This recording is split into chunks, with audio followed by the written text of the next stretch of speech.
บายดีเด้อพี่น้องเด้อสบายดีเนี่ยเศร้าจะสวยเร็วอันชีเห็ดถ้าเขาเห็ดแนวกันกินลงวัดพี่น้องบริตั้งงงปลูกเนาะนอนแบบนอนรับสนิทแหงคืนเดี๋ยวบอกหูเมื่อเลยเมื่อมากส่องเบิ่งทางหน้าต่างเพราะว่าแจ้งต่างจะช่วยเลยข้างหัวเขาไว้ดูอันดังไฟประสาทหนึ่งเตาแก๊สอยู่ในเดี๋ยวสิดังไฟแกงป่าสิท่านบอกสิเนาะ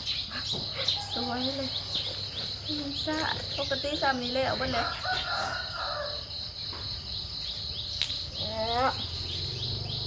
อากาศเย็นบอกคืนนี้เลยนอนรับค่ะปกติแต่ละคืนจีฮ้อนนะนอนเสียแต่หูมืออันนี้นอนรับแบบบริหูมือได้เขื่อเลยจนแจ้งเดี๋ยวเบิ่งทางหน้าต่างเพราะว่าอ้าวคือลมบัดฮะ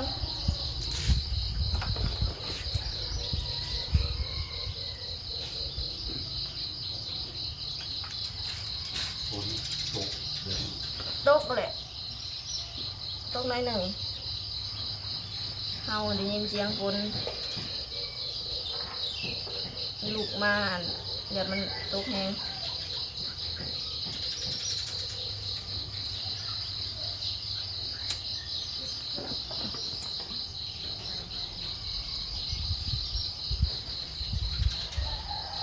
โอ้ย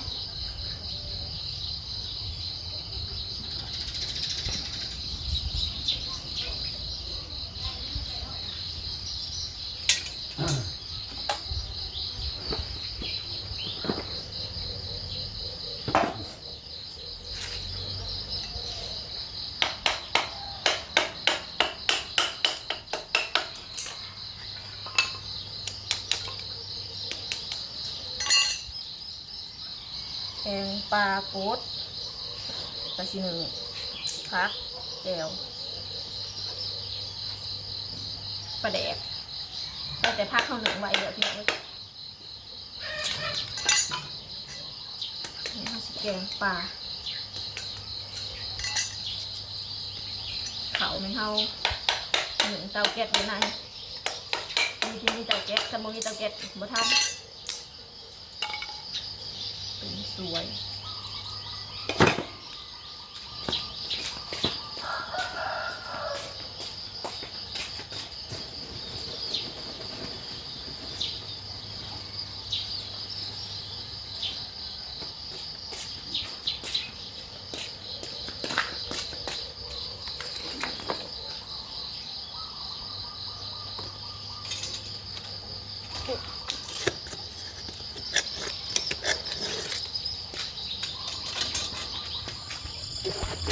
พักที่เฮาจะหนึ่งพี่น้องจ้าคุณนึง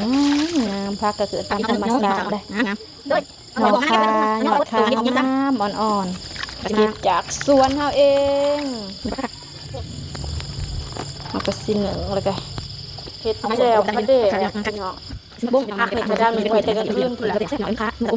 บ่ทันมันก็ยังเกี่ยวบ่ทันตื่นสวยลืมจันโมงปุ๊บเลยผักบ้งแล้วก็ผักเหลี่ยมแล้วก็นี่หยอดจะอมหยอดผักคานำพี่น้องมันใส่กันเนาะนี่ปลาที่หักแดง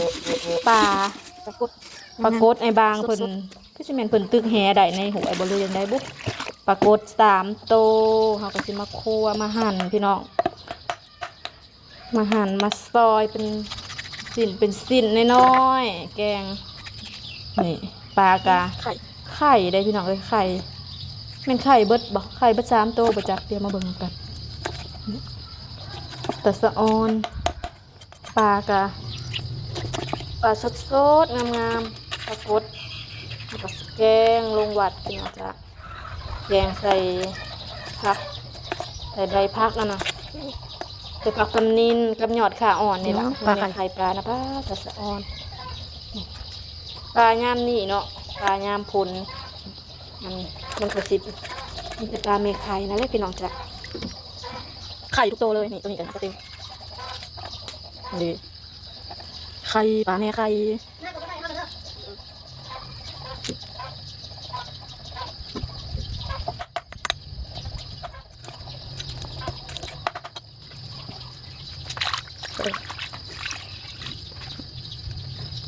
สูตรของผัก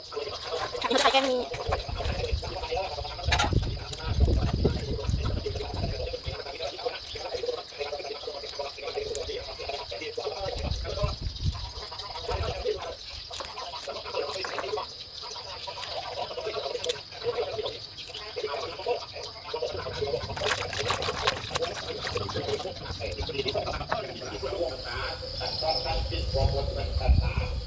หม้อเดือดเลยพี่น้องใส่ปลาลงไปเลยจ้า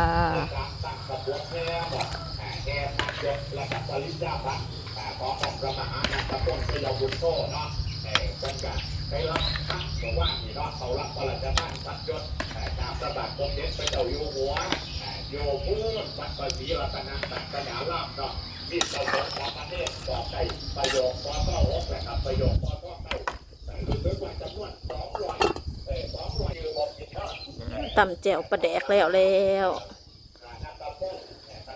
แจ่วปลาแดกกับหนึ่งพักพี่น้องเลยก็แกงปลา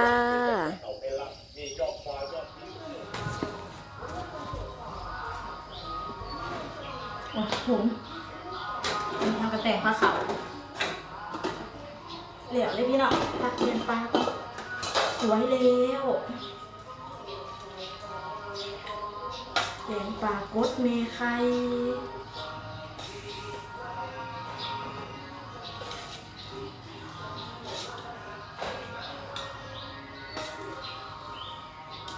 ตอนนั้นนะพอบริถ่ายให้เบิ่งตอนแกงแล้วพี่น้องไปฝ้าให้นี่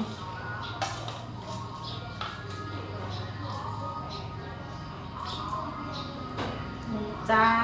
แกงปลากดเสร็จแซ่บกันหมูพักพี่น้องหมูพักแจ่วปลาแดงแล้วก็หมูสมน้ำมือทำบริของหวานเลยลืมเบิ่งวันพี่น้องเลยก็เลยบริซื้อ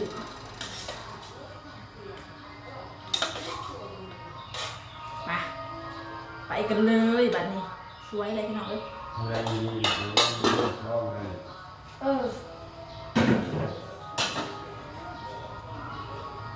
พอกันคลิปหน้าด้วยพี่น้องเด้อสำหรับคลิปนี้เราก็ขอจบคลิปไปเพียงเท่านี้ก่อน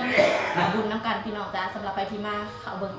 บิ่งคลิปก็ขอให้ได้บุญน้ำกันด้วยพี่น้องเด้อพอกันคลิปหน้าบ๊ายบาย